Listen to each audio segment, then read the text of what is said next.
We are just one day away from Notre Dame's home opener against Toledo, 2:30 kickoff, and the game is streaming exclusively on Peacock. So make sure before sometime Saturday afternoon that you look up, if you haven't yet, how to get Peacock on your television so you can make sure you watch the Notre Dame home opener. I'm Mike Singer. He's Tim Hyde. We're going to give our final thoughts and predictions before the Irish's matchup with the Rockets. And this video is sponsored by Augie's Locker Room. Now, Tim, Notre Dame head coach Brian Kelly gave a huge update on Thursday with some injuries and personnel notes. How about Blake Fisher? Out potentially for 8 weeks. Lawrence Keys left the team, a senior wide receiver. And then you have Maris Lufau, Shane Simon, Paul Moala, linebackers, all out for the year. How much of an impact will some of these injuries and Lawrence Keys leaving the team have on this Notre Dame football team? I have a hunch that you're going to talk about Blake Fisher a little bit because I know how highly you think about him. Oh yeah, most definitely. Well, first thing is next man in. What is Coach? I mean, that's all you've heard from Coach Kelly talk about since 2010. And I also, with these injuries, I was looking at 2015. It feels like it's 2015 all over again. With every week it seemed like Notre Dame had 2, 3 guys out, and there's a different group nonstop, and that team was a rainstorm against Clemson from winning that game. And then the Notre Dame, as we like to say, scored too quick with the Van Gorder D against Stanford in 15. So they lost that game. So hopefully, Notre Dame, will learn from that and roll with the injuries. And I think Coach Kelly's recruited good at a lot of these spots as well. And yeah, losing Fisher's a big one. Fisher was an absolute. I thought he was outstanding in his time against Florida State. Did a lot of good things. And you watch the tape slowly. There's a blitz pickoff off a corner. He just knocks the guy to the ground. A couple other big blocks. Even the block like I mentioned on after the game Sunday for the touchdown, he just jams number 11 Johnson to the ground on that touchdown. It's unfortunate. He's a heck of a football player, but I think they've been prepping, Carmody, obviously, since spring and more importantly, fall, where they just said, hey, he's our third tackle, whether it's right or left. Let's cross train this guy. And I think that's what his time is now. And, redshirt freshman obviously has been in the system a little bit, but his time's now. He did some really good things against Florida State as well. I know everyone's talking about the sack he gave up, but when you rewatch the film, Coach Kelly talked about the cadence, and you could see Kane Madden was always sticking his hand out right before the snap. He was signaling to Jared Patterson ready to go, and that's how the whole team. So you got that accordion that's going out. So those tackles were probably a little slow at times in that against that loud crowd. But next man in with Coach Kelly. I know Keys left. I don't. I mean, he's part of that group of wide receivers. What have they done? Yeah. And not be too negative, sorry, but it's like, what has he done? They got some really good football players. Maybe you do more 12 personnel with Takis out there with Mayer. Do you do some more 21, meaning Tyree Williams on the field more?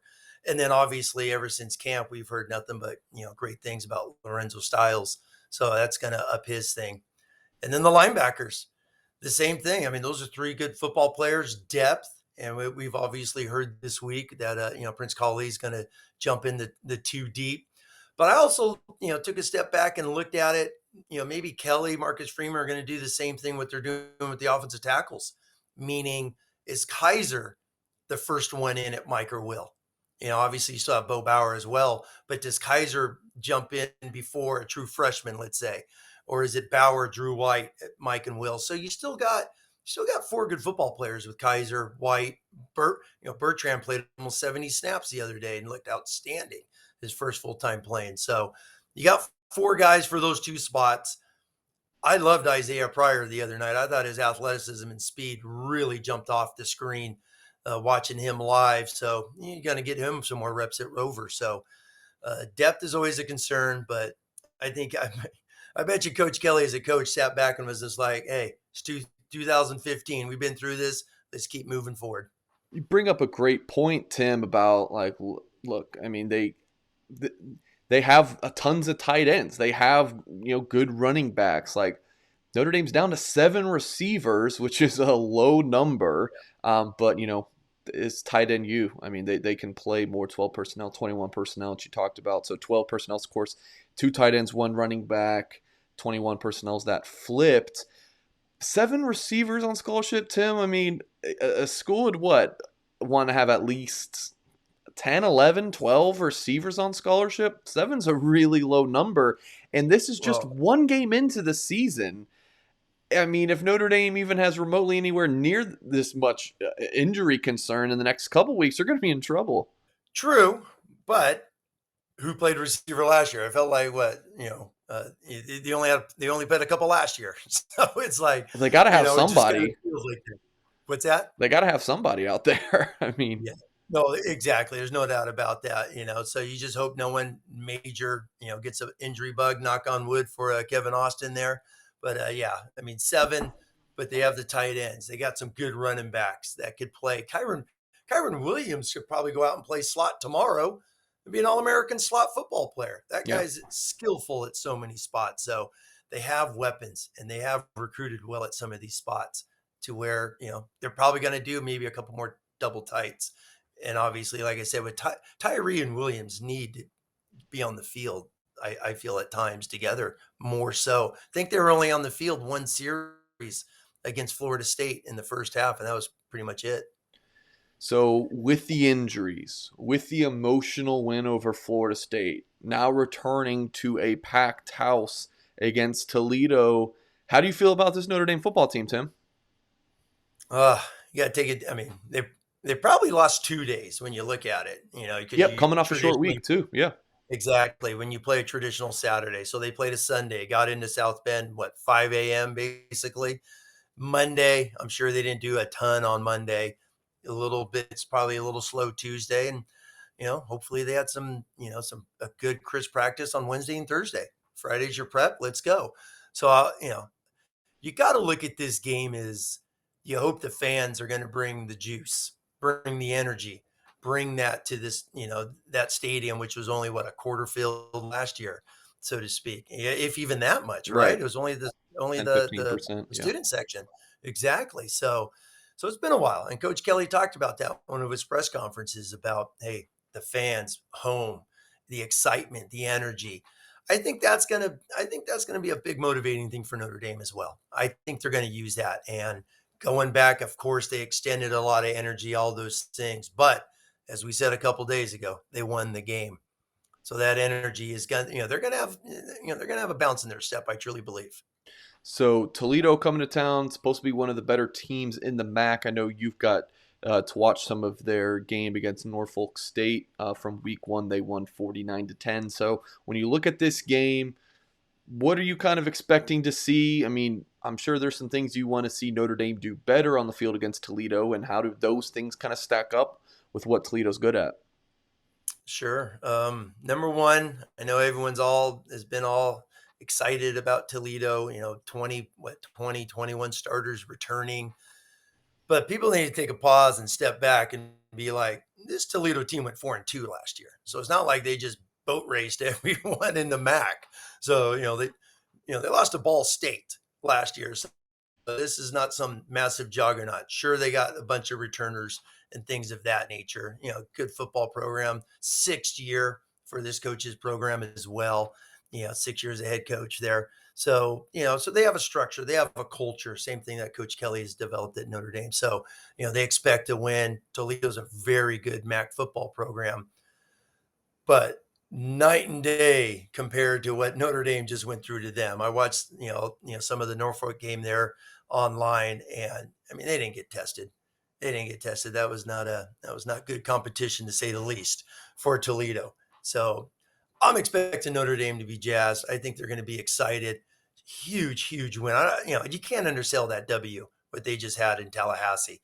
So I'm expecting Notre Dame to come out firing on all cylinders and have a big win. Is my expectations.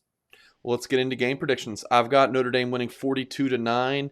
Interesting thing about the spread is that it opened at it was 19 and a half points, and now it's down to 17. It was even as low as 16 and a half. Right now, just check, 17-point spread.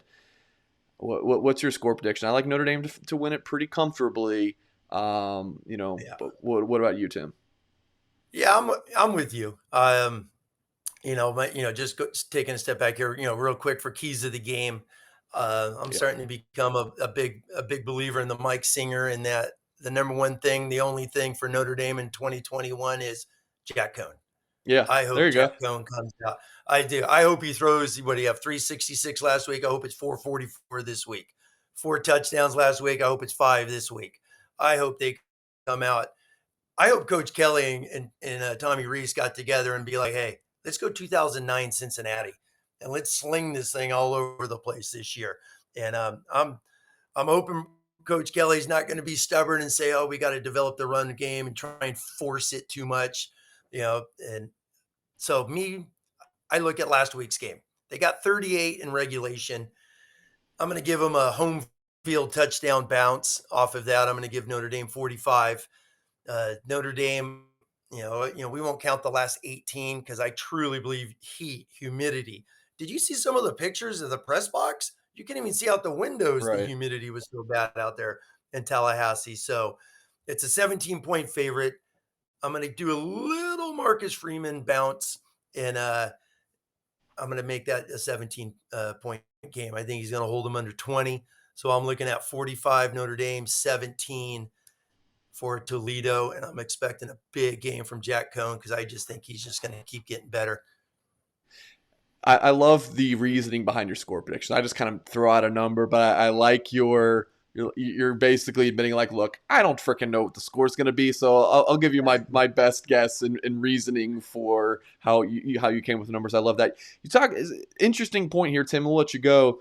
You want to see Jack Cohn come out and sling the football around, but I mean, I feel like after the Florida State game, not that it's like it's established that he's some fantastic, great quarterback. There's a long season to go, but I feel like you feel pretty good about Jack Cohn right now. I don't know how good you feel about that running attack with the offensive line. Obviously, Kyron and Chris Tyree are great backs, True. but I mean, I feel like you want to establish the run and kind of give those guys some confidence. True, but let's don't force this. Okay. Let's don't. That's my big point: is don't force it. Don't force it. Take advantage of this game. Hey, let's don't let Toledo hang around here. Let's don't let them relax, and let's don't have this be Ball State again. Where we're battling, or Louisville a couple of years ago. We're you're trying to do the onside kick and survive that game in South Bend a few years ago. No, take advantage of your guys. I mean, seriously, does Toledo have a guy to cover Balenzi on a 70-yard go route? No. So let's go up. Let's do that and then develop the run. That's my take. I would come out and it's like, who's our best football players? Let's get the ball to them. Now, obviously, the O line, I truly believe it would, they do need to upgrade, but you got a new left tackle. You got a whole new group of 5, 2 weeks in a row trying to mesh. So the run game is important. There's no doubt about that with Purdue, Wisconsin, on the road at Vaught Tech, on and on and on. That October is going to be a brutal month. So the run game's important, but let's don't hang around on Saturday. Let's let Cohn be Jack Cohn. I think that's got to be our slogan moving forward. Well, that's Tim Hyde. He won't be with us on Saturday for the post-game live show, believe it or not. High school coach up in the Northeast, so he will be coaching his own game. Myself and Todd Burlage will be going live to talk all things Notre Dame Toledo. Make sure you hit the thumbs up on this video. Subscribe to our channel if you haven't yet. Make sure to go to blueandgold.com for all of our predictions and coverage of Notre Dame versus Toledo.